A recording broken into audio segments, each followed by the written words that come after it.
जय रविदास मंडळी, बघा की मी आज लौकीचे मस्त पराठे बनवते। बघा की लौकी घेतली होती मी मार्केटमधून। आता याला छान अशी किसून घेते, मस्त पैकी बनवते छान पराठे।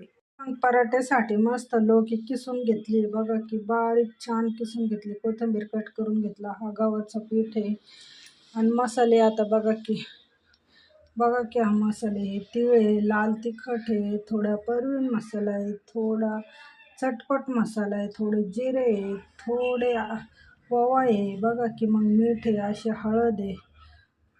कारण नाही का माझ्याकडे हिरव्या मिरच्या नाही, मग मी लाल तिखटमध्येच बनवते। बघा की छान आता पीठ मी मस्त असं उंडा तयार करून घेते पिठाचं। त्यामध्ये थोडं तेल पण टाकते। तेल टाकल्यावर खूप मस्त अशा गरम गरम पराठे असे नरम नरम लागते की नाही, खायला खूप टेस्टी।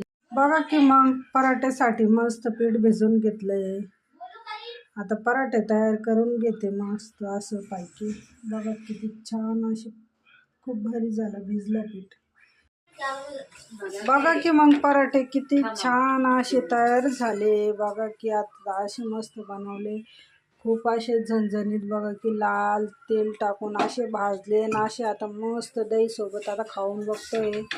खूपच छान झाले पराठे, लौकीचे पराठे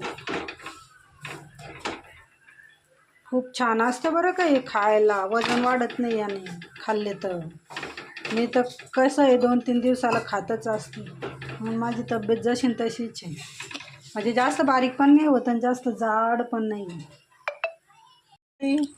आमचे पराठे बघा किती छान तयार झाले आणि आता मस्त आम्ही नाही का असं जोरदार असं दही सोबत खातोय।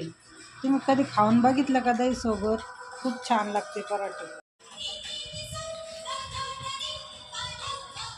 दही सोबत पराठे खूप टेस्टी लागत आहे।